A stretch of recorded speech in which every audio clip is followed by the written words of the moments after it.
I completed Yakuza Kiwami, and it was a pretty good time.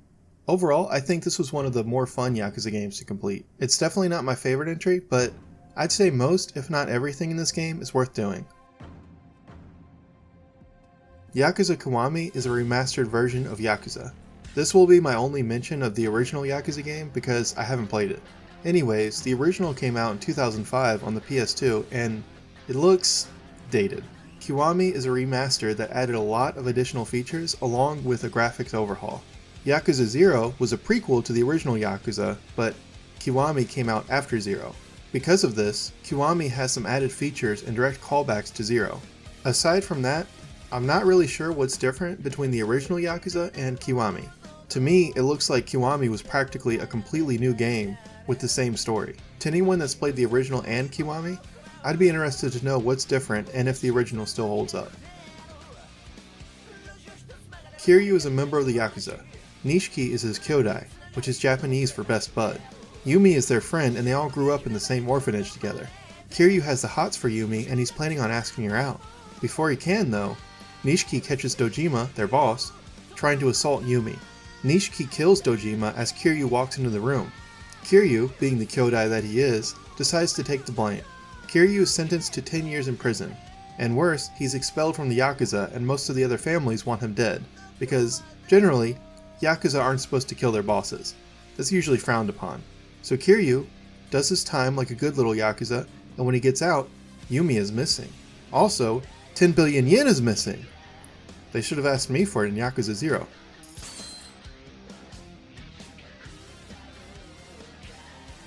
Oh, and this girl's mom is missing! This is Haruka, and her mom is Yumi's sister. Definitely Yumi's sister, not Yumi. Yumi's sister, the one Kiryu never heard of despite growing up with her.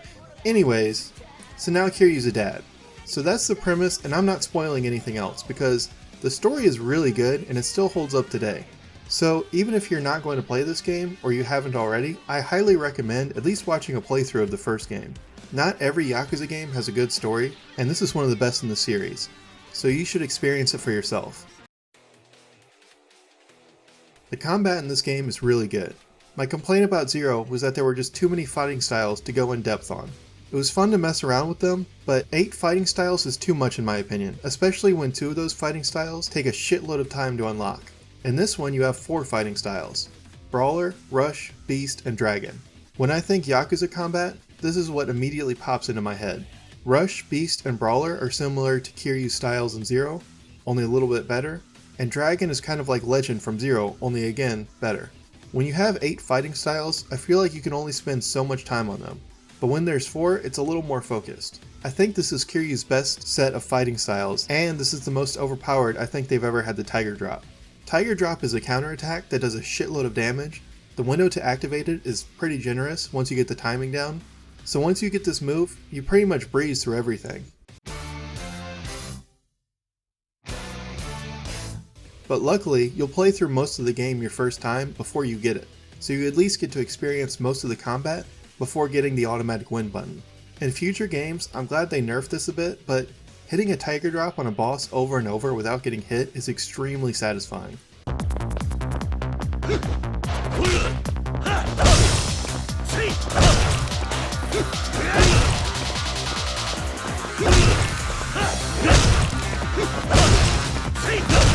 Overall, I'd say the combat in this game is top notch.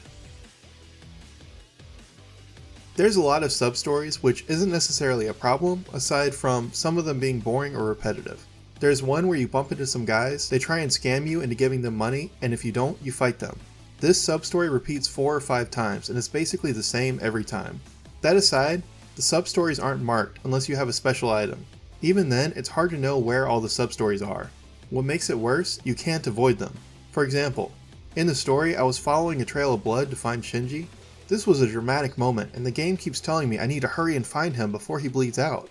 As I'm trying to find Shinji, control is jerked away from me so a girl can tell me a man is harassing her and offer me to go have a drink with her. Dude, Kiryu, your bro is dying, you can think about tits later. So after that annoyance, I get close to Shinji and I find the building where he is.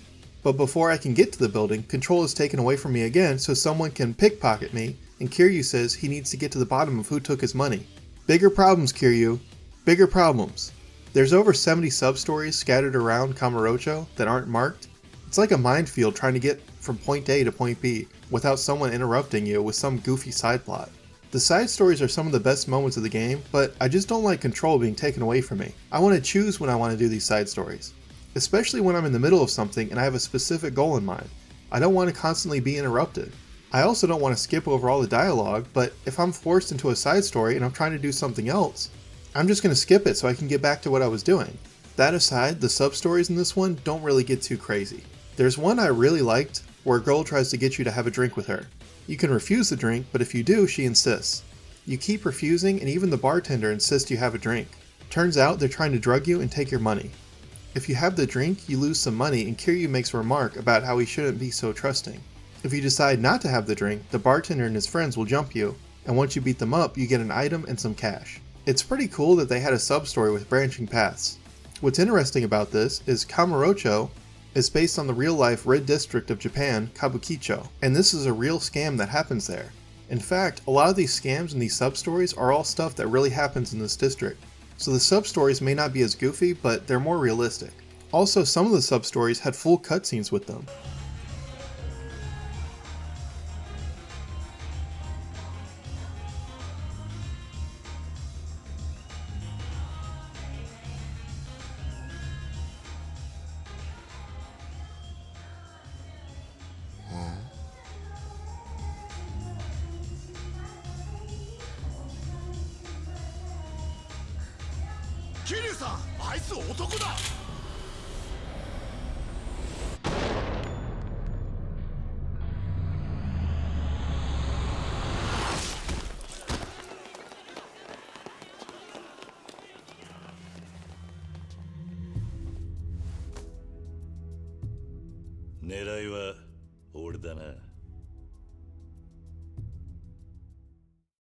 One of the final sub-stories involves Dojima's wife and actually adds on to the main story, so it's a really cool addition. And as is tradition in Yakuza, the final sub-story unlocks a fight with Amon.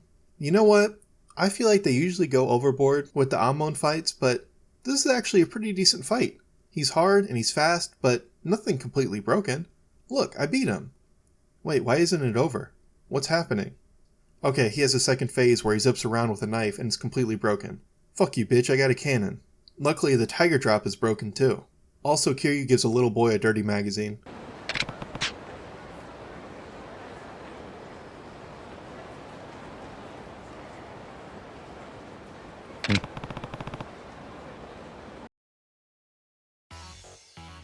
Pocket Racer is back, and since so much time has passed, the kids you played with from Yakuza 0 are grown up now, and the adult that was running Pocket Racer is still there. I won't go into too much detail. You race these mini cars, and the better parts you have, the better you do at the race. It works exactly like it did in 0. The overall story to this is pretty funny, and you get to race against Majima. This is probably my favorite addition to the game. This brought some of the funniest and best challenges in the game. Majima really is everywhere. At the beginning of the game, Majima fights you, and you're supposed to lose, but even if you win, Majima tells you that you've gotten soft, and you need to keep fighting him to get stronger. After this, you find Majima, well, everywhere throughout Kamurocho. He hides in trash cans, a giant cone, he dresses up as a police officer. You even find him in stores just waiting for an opportunity to attack you. Every time you beat him, you get experience. To transition to the next rank, Majima will call you for a special battle. The rank goes all the way up to Triple S. I think the general reaction to this was mixed, but personally I loved it. It took everything I liked about Mr. Shakedown from Yakuza 0 and enhanced it, while getting rid of all the things I hated. The fights against Majima were some of the best fights I had in the game. My only complaint is I wish you could turn this off, or have an item that stops Majima from finding you. Once you've fully ranked up the Majima Everywhere, and you've been playing for almost 100 hours, you don't want to keep fighting him. Other than that, I thought the Majima Everywhere system was awesome, and I wish they still did stuff like that in the other games. Also, go Romy.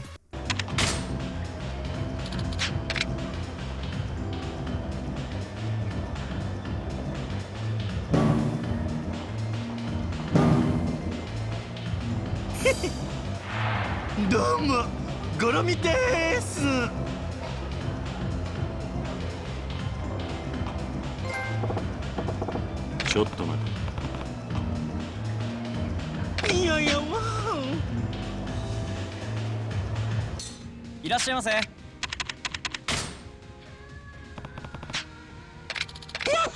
何？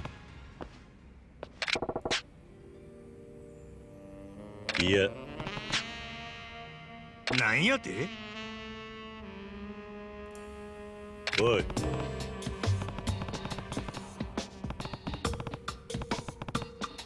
ああ。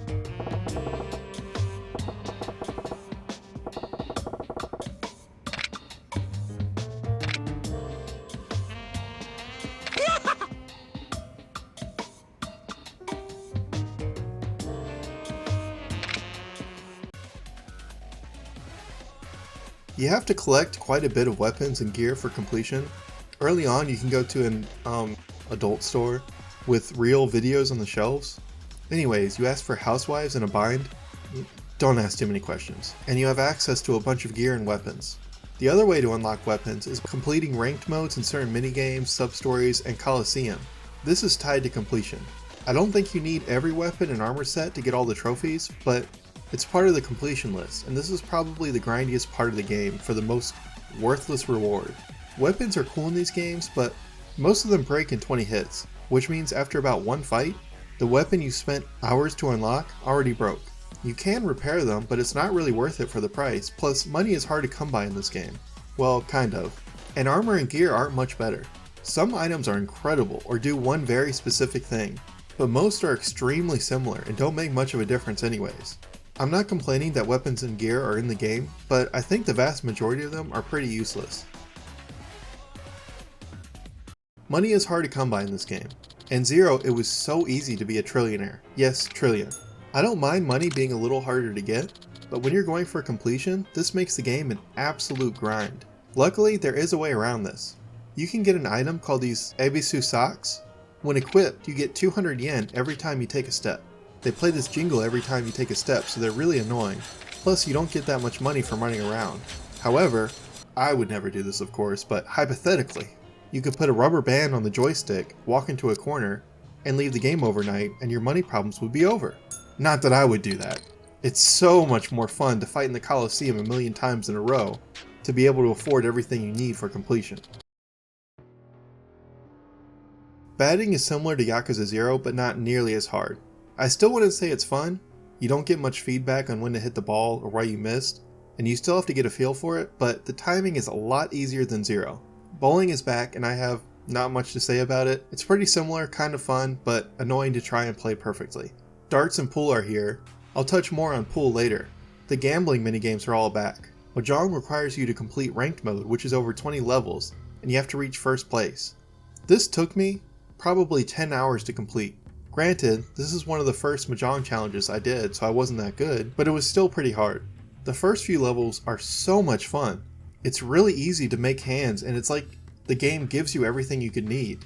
But once you get into the top 10, it gets so much harder, and several matches are just not possible to win. The AI will basically gang up on you, one of the other 3 people you're playing against will get all of the money, and you just will completely not be able to make a winning hand. So getting to first was literally just playing over and over until the game allowed me to win. A lot of this felt like a big waste of time when there were rounds I literally couldn't win. And you unlock a weapon that breaks in 22 hits. Awesome. It's not even that strong. You have Coliseum battles again, and this time it's easier than Zero. That being said, I'm still not a fan of this. It's not bad, it's just not good either. It's so middle of the road that I forgot to even record any of it. You have access to certain Coliseum fights, they unlock experience as you beat them. As you level up your Coliseum rank, you get more battles. For completion, you have to do every battle for a trophy, which isn't terrible. Then you have to unlock all the weapons and gear, which is extremely tedious. Finally, for the completion log, you have to have fought every fighter. This took me so long. I had a couple of fighters that just would not show up no matter how many times I reset the tournament. I eventually got it, but again, this was extremely tedious.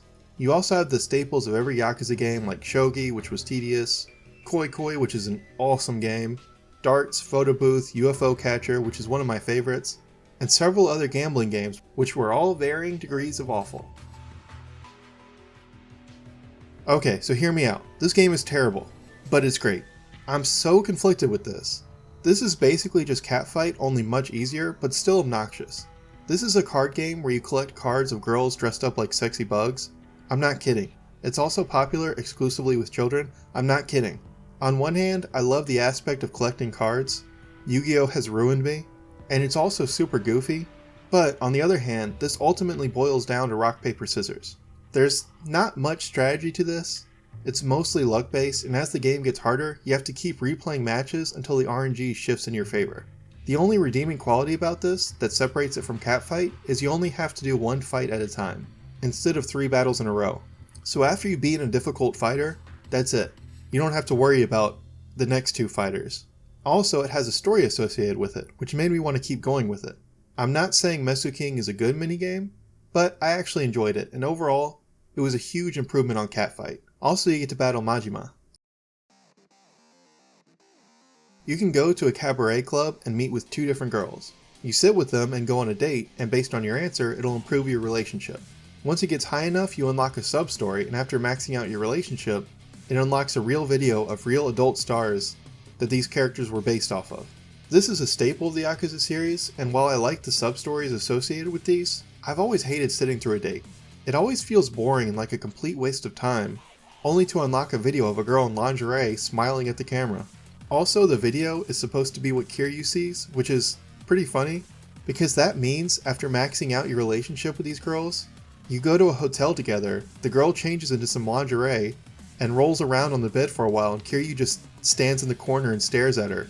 And then they're just like, okay, that's it, let's go. Kiryu is the forever version. Depending on how you look at this, it's either a terrible or welcome addition to the game.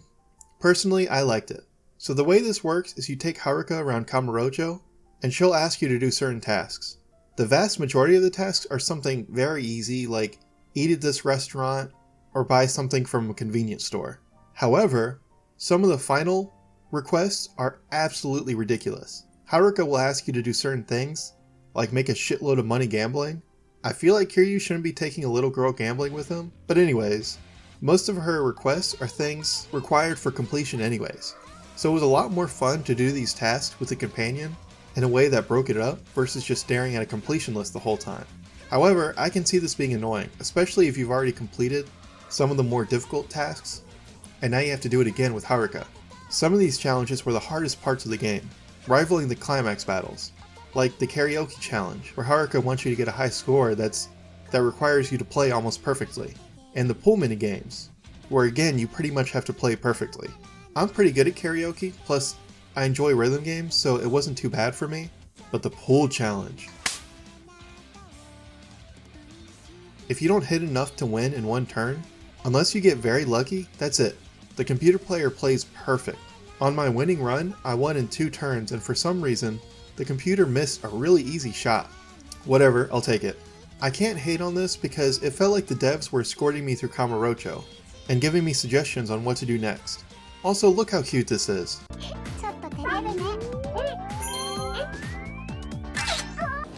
よーし勝負だ泣き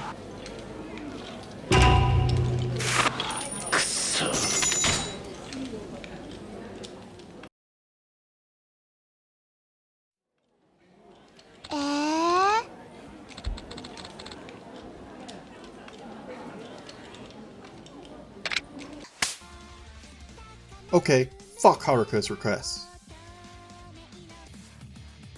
I loved the Climax Battles. I don't mind a challenge as long as the challenge doesn't involve luck. And let me tell you, some of these were probably the hardest challenges in any Yakuza game. There's one where you have to protect a girl from the Mesuking card game from thugs, all while not being able to get hit at all.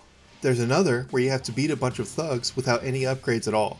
And maybe the hardest challenge is one where you have to fight the Dancer Bros without upgrades. I felt like the combat in this game was good enough that it made the Climax Battles fun without being too frustrating. Of course, there were a couple that were annoying. The fight with Kazuto, I hated every time I had to do it. He's easy once you know what to do, but it's just not fun. He constantly shoots at you and it's really hard to dodge it in time if you're not prepared. He also runs and rolls around, making it really hard to hit him. What I had to do is wait for him to attack and roll near me, get a couple hits in, and then wait for him to do it again. I think you can tiger drop when he tries to shoot you, but I couldn't get the timing right for it. The final challenges for Climax Battles is Ultimate Battle. which is just a boss rush, and I always wish every Yakuza game had something like this. Luckily you have the Tiger Drop, which makes every fight a breeze. There's even specific battles where you exclusively fight Majima. This mode was pretty cool. For completing the ultimate battles you get the War God Talisman, which constantly fills your heat. When you activate heat mode you can't die, so this was a huge help in my Legend playthrough. The final challenge is to beat the game on Legend, which is the hardest difficulty. You can't retry after dying, so if you don't save, that's it. Luckily, you can do this with your previous save file, so you can bring all your equipment with you, as well as all your upgrades. Make sure you unlock Tiger Drop and the Golden Gun, to make this super easy diaper baby mode. The Golden Gun does a shitload of damage and has unlimited ammo. My gun. Anyway, I started blasting. Bang, bang. My reliance on the gun was used against me. The hardest part of the playthrough, the gun section. There was a section like this in Zero, and in my opinion, the one in Kiwami is way harder. You're in a car being chased by a bunch of thugs, and you have to lean out and shoot at the people chasing you. They have a green circle that changes to red. When it gets to red, that means they're about to shoot you or ram your car. Kiryu can only take a couple of hits before dying, same with the car. You can duck inside the car to avoid taking damage, but if you do that, the car will take damage, and it's just as fragile as you. The only way to beat this is to play perfectly, reload at the most opportune times, and not miss any shots. I actually had to keep pausing and watch a video of someone else doing it, so I knew what was coming up next, where to aim, and which dude to take out first. Even then, you have to hit every shot and make sure to reload at perfect times. Kind of frustrating that there's one of these sections in the game, yet that's the biggest obstacle in beating the game on Legend. Yeah, I know you've been playing this beat 'em up for the past 10 hours, but how good are you at shooters on rails? The worst part is if you lose, you have to reload your save, and the last save is before this section, where you have to fight a bunch of thugs followed by a difficult boss fight. Most people will lose this section at least once. Unless you're already good at this part and have everything memorized, get ready to reload multiple times, and do the same boss fight over and over. Everything else is pretty easy, especially after doing all the climax battles. Overall, would I recommend completing this game? No, God no. You shouldn't complete any Yakuza game, are you crazy? But if you were going to complete a Yakuza game, this is a good place to start. It's grindy, but overall most of the time comes from difficult challenges, instead of RNG unlike Zero. This game has its flaws, but overall it's mostly a good time. Completing different things unlocks cool equipment like the Golden Gun or the War God Talisman, but as is tradition in Yakuza games, there's not really any point to complete everything, other than just wanting to do it. If you're just going for the platinum, that's not as bad as fully completing the game. I would say this game is definitely worth beating and doing all the side stories and climax battles. If you're still having fun with it, why not go for the platinum and do Haruka's requests? Okay, bye.